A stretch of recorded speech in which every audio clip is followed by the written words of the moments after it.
What's up everyone, welcome back to Quest Mode. Today I'm going retro and I'm going to be reviewing the EON GCHD plug-and-play adapter for the Nintendo GameCube. Now this thing lets you hook your GameCube up to any HDTV that you want using just an HDMI cable. And it lets you play your GameCube games with better graphics than you'd typically get with traditional AV cables. And it does all this without any noticeable input lag. Pretty cool. So we're going to take a look at a few games running on this thing, and since I paid for it out of my own pocket, this was not sent to me, I'll be able to give you my unbiased opinion as to whether or not it was worth the $150 price tag. Well, let's get into it. As you can see, the GCHD comes in about the coolest packaging you can imagine. It's a mini replica of the GameCube, and this extra attention to detail instilled in me some confidence that EON actually cares about their product and understands their audience. As for the device itself, it's made of plastic, and while it doesn't have much weight or heft, it does feel sturdy. I'm not worried about it breaking or coming apart if I drop it or if my GameCube gets jerked around. One very important thing to know if you're considering buying a GCHD is that it requires you to own a GameCube with both the digital and analog AV ports. The newer models removed the digital port, so definitely check to make sure yours has both. To hook it up, you simply push until you hear the click. And you're good to go. It really does make your GameCube as easy to hook up to your HDTV as any modern console. It also seems pretty readily available. I got mine on Amazon, and if you want to check it out, I've included links to the EON website and the Amazon product page in the description below. Now, let's look at some graphics comparisons. Here you see Super Mario Sunshine running on your standard composite cables. If you've ever hooked up a GameCube to your HDTV, this is likely what you'll have seen. It's pretty blurry, but watch what happens when we switch over to the GCHD. Not only are the graphics more crisp, they're also brighter. Now let's go back to the composite AV signal. See how it appears as if a blurry fog gets wiped across the screen? If it's still not clear, let's pause for a moment and focus on Mario's hat, particularly the letter M. Look at how much clearer that is. And for me, the difference was even more apparent on my big screen HD TV. If you still need some convincing, let's take a look at the title screen. Check out the letters at the bottom. Look at how clear they become when using the GCHD. Now let's switch over to a significantly faster game, FZero GX. First, I just want to give a shout out to Nintendo for getting this game to run at a steady 60 frames per second. It really is one of the better looking GameCube games. However, the graphics still have that trademark blur. But look what happens when we run it through the GCHD.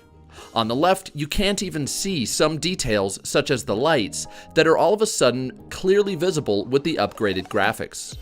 It's hard to believe that this isn't upscaling the native resolution of the GameCube. It's still running at 480p, but it looks remarkably better. Another reason the GCHD is great for fast-paced games like FZero, not to mention Smash Brothers, is that the GCHD eliminates input lag that's normally associated with hooking retro consoles up to HD TVs. This may not be noticeable to most players, but anybody who wants to play competitively will certainly appreciate it.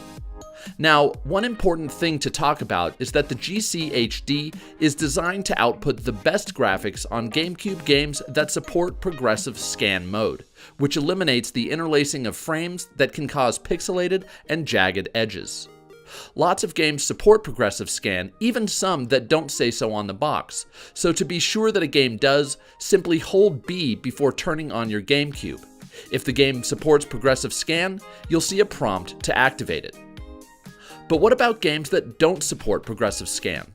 Well, when I fired up Beyond Good and Evil, which does not support progressive scan, I was happy to see a reduction in blur, but the downside is that made the jagged edges caused by the interlacing of frames even more apparent.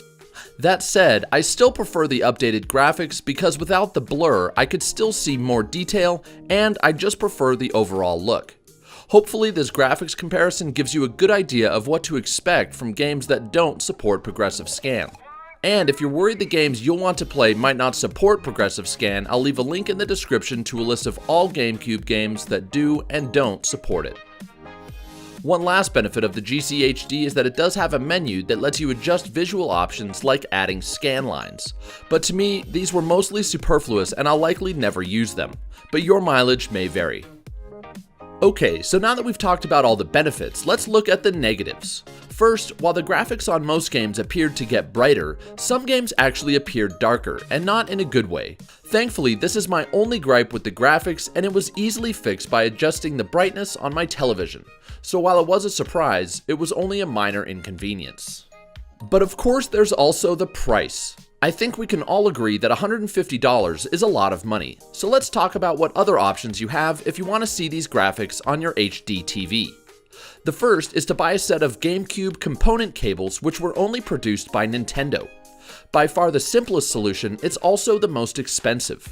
Nintendo didn't produce very many, and the few that remain are extremely rare and go for upwards of $250 to $300. Yikes.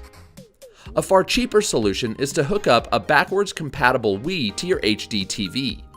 Yes, the Wii has that lame motion sensor, and some HDTVs don't even have the proper component input, but the original model Wii can play GameCube games and output graphics that are more or less the same as the GCHD.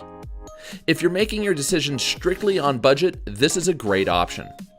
Lastly, there is one other product similar to the GCHD called the GC Video Plug and Play. It's made by a company named ZXP Cables, and it sells for $100 as opposed to $150. But to be honest, I simply didn't get much confidence after visiting their website, which makes the product seem almost like a homebrewed DIY solution. I'll leave the link in the description so you can check it out for yourself. On the flip side, EON's website for the GCHD made me feel like I was purchasing from a trustworthy company, and it was the only product available on Amazon, so I received it 2 days after placing my order. For an impatient guy like me, that's actually worth quite a bit. So in the end, am I glad that I spent $150 for the GCHD? Absolutely. Not only does it make every one of my GameCube games look better, it provides me with the easiest possible way to hook my GameCube up to my HDTV. I no longer have to use an AV to HDMI converter, or worse, lug out my heavy CRT TV when I want to play Mario Sunshine, Luigi's Mansion, or Eternal Darkness. And that's awesome. I totally understand if you think $150 is too much, but if it's within your budget, you like simplicity, and you just want to play your games on the original hardware, then this is a fantastic way to enjoy one of the most underrated consoles of all time. Well, there you have it. Thank you so much for watching the entire video. I really hope you found this review helpful, and if the GCHD is something you might be interested in, you can find a link to the product page in the description below. And as always, if you enjoyed this video, give me a thumbs up. If you didn't, give me a thumbs down. And if you never want to miss one of my videos, all it takes is clicking that subscribe button. We'll see you in the next video.